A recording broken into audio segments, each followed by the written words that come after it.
So far, who do you think are or is dictating the narrative dito sa senatorial campaign? Alam mo, you're giving me another perfect opportunity, no? Na number one, mag-lecture na parang libro, na parang professor. At number two, para magalit sa akin ng misis ko. Dahil ang misis ko, parati akong pinagsasabihan, ikaw tuwing nasa Fox First ka, parati mo na lang nilalabas yung mga trade secrets mo at lahat na nakikinig sa'yo, nililista na lang yung mga formula mo, tapos sila na yung PR expert. So yeah, mapapahamak na naman ako. Kasi siguro ang unang-unang kailangan natin i-establish, Ian, at sa lahat ng manonood, parati nating naririnig yung term na controlling the narrative. Pervasive yan, naririnig natin yan. Elections past, kahit sa mga crisis ng mga kumpanya, individual, naririnig natin who's controlling the narrative. Pero did you guys ever stop to think and actually contemplate the meaning of the term? What does it mean to control the narrative ba talaga? Intuitively, alam natin kung ano yun eh. Alam natin yan eh. Kung sino yung lamang, nakaka-dictate ng pace ng kwento, na nalalaro yung tema, yun ang controlling the narrative. Pero what is actually the technical definition of controlling the narrative? Kung papayagan ako ng ating host at ng ating mga manonood at tagapagkinig, siguro I will touch a little bit on that. What exactly does it mean? What is controlling the narrative? So there's two ways to look at it, no? Una is quantitatively. Babasahin mo yung tinatawag nating share of voice.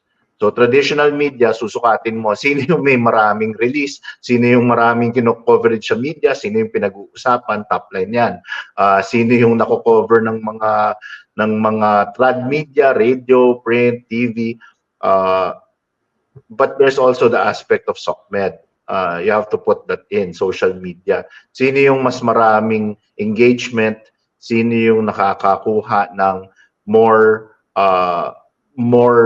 mileage in terms of their spin on the kwento, on the narrative. So that's one quantitative. Qualitatively, ito na yung kwento dito. Pag sinabi mong controlling the narrative, ang qualitative definition kasi niyan ay yung tinatawag nating 3V story. Narinig mo na ba yan, Ian? 3V story. 3V. Tatlong V. Controlling the narrative entails qualitatively being able to successfully tell a 3V story. Victim, villain, and vindication. Sino yung nakapag-portray na sila ay inaapi? Sino yung nakapag-portray na merong masama o salbahe? At sino yung nakapag-promise or nakapag-engganyo sa tao na one day we will be vindicated? So, kanya-kanyang 3V story yan. Who tells the 3V story most successfully is controlling the narrative. So, by way of introduction lang dito sa ating magandang topic, let's put that into context. So, pag titignan mo yung numbers, trad media, quantitatively, lumalamang yung admin.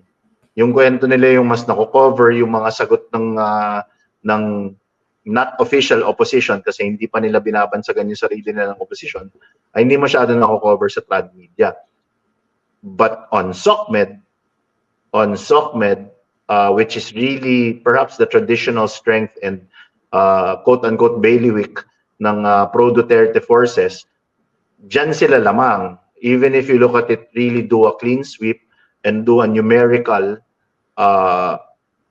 evaluation of what's going on in SOCMED. As we have, you have to evaluate that numerically. Lumalamang yung kwento ng mga pro-Duterte camp. So yun ang long answer ko to your first question. Pasensya na po. Nag-Ronald Llamas ako. Ano ba pag Ronald Llamas? Verbal diarrhea? O... medyo kailangan ko ng emojium of the mouth. So medyo o kaya onslaught of apples falling from a trailer truck. From his honor, Justice Edu Manzana. Yes. Sige. Ito, the fact that it was the president who made the opening salvo. Siya yung unang nagpasabog. Siya yung unang bumanat. Was this part of a strategy, and was it a good strategy? Okay, again, let's put that's why I started with that context. So once we have that framework of telling a 3V story, it all becomes perhaps hopefully a little clearer for our viewers. noong bumanat yung presidente ng ganun, obviously, that is telling a 3V story. Automatically, he said, na biktima kayo, mga Pilipino, na budol kayo essentially ng mga pro-Duterte forces at ng mga kandidato ng kabila, at sila ang villain by creating that contrast, that study in contrast. Yung sa amin, walang mamamatay tao. Yung sa amin, hindi binenta ang ating bansa sa China. So immediately you're portraying them as villains. You're portraying them immediately as villains. And ultimately, what is the vindication? Amin mas sikat, kami ang mananalo dahil yung kabila parang bumili lang ng suka. Sino ba yung mga no-name? Who are these no-name candidates that they just pick from the street na bumibili lang ng suka? We will be vindicated, we will win this election. That was the thinking behind that. Was it a strategy? Yes, absolutely. Was it a good strategy? You know, the problem with taking a victim and villain approach is if you're going to paint the villain, you'd better make sure na walang malik sa'yo. Ang problema, ang kasabihan sa Ingles, sasabihin na naman ng mga viewers natin na ito na naman yung Ingleserong Arnian na konyo, meron tayong tinatawag na phenomenon of the pot calling the kettle black. Yun ang problema. Pag sinabi mo ngayon na wala sa amin, wala sa mga kandidato namin, ang binenta ang ating bansa at binigay sa China, pag tinignan mo naman yung slate ng admin, when this was all happening, when the so-called pagbebenta was happening, they were quiet. Wala silang, wala sa aming mamamatay tao at pinaslang ang mga mahihirap sa walang kakwenta-kwentang gera laban sa droga.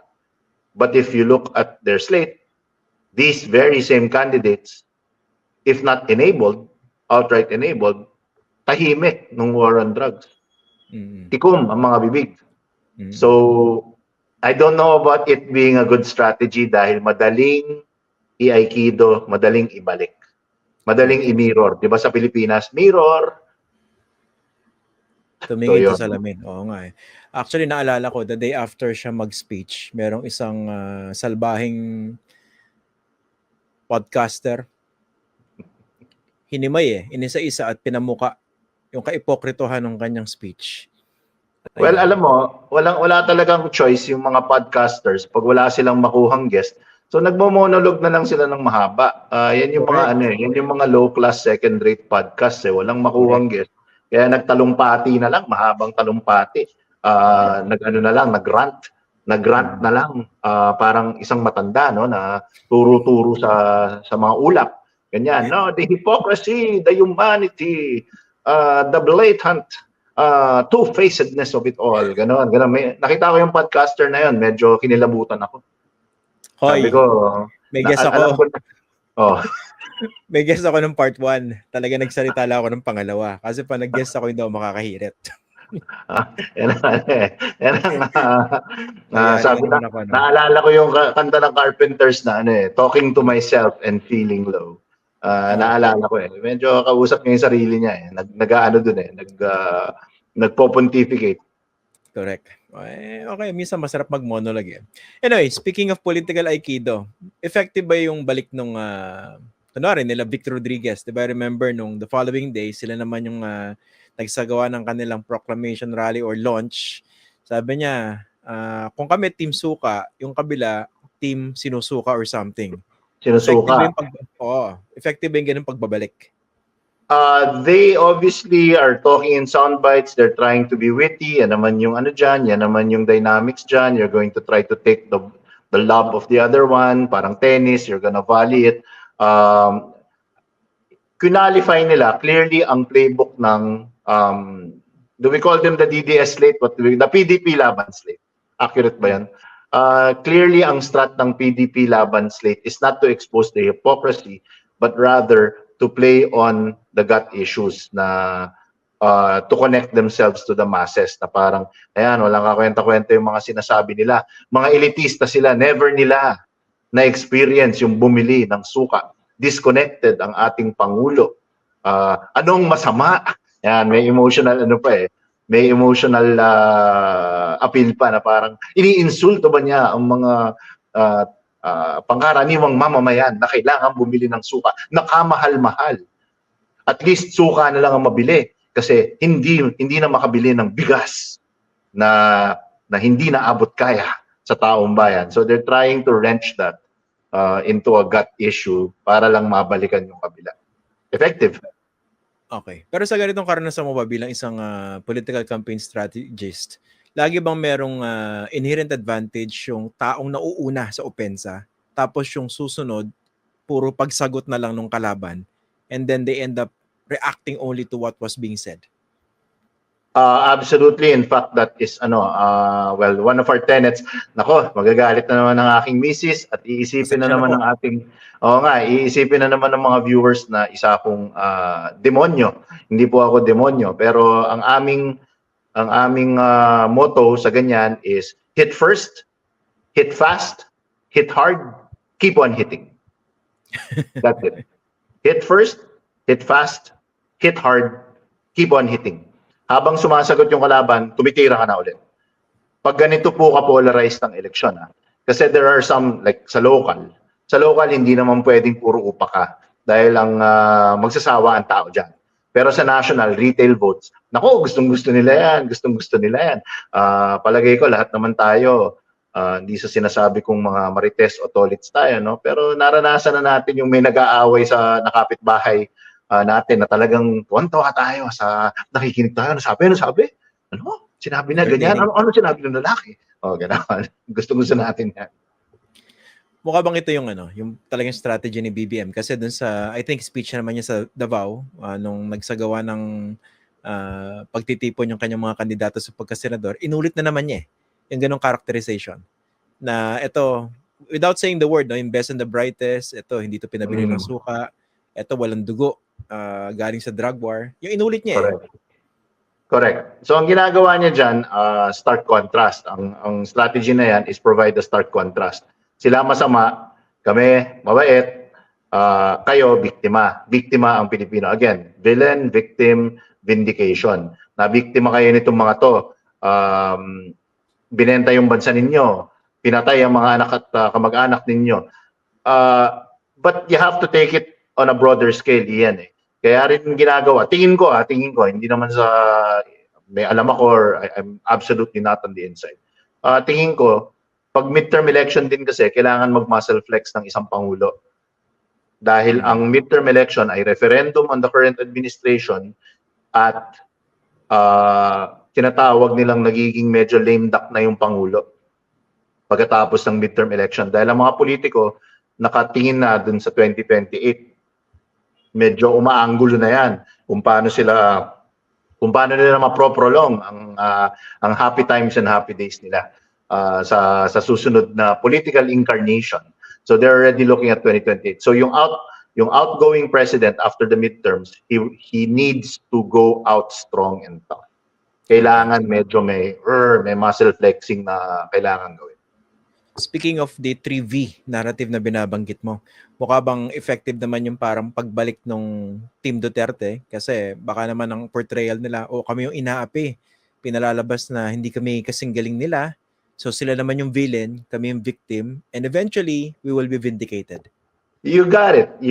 That's exactly it. At they're taking it one crucial, more important step further. Kami inaapi, parang pangkaraniwang Pilipino. Di ba? Inaapi na naman tayo ng mga elitista. Tinatawag tayong walang mga qualification, walang mga mga unknown, mga hindi sikat, mga bumibili lang ng suka. Kasi hindi na kami makabili ng suka dahil ang taas na ng bilihin, etc. Then they're doing that narrative, villainizing the admin.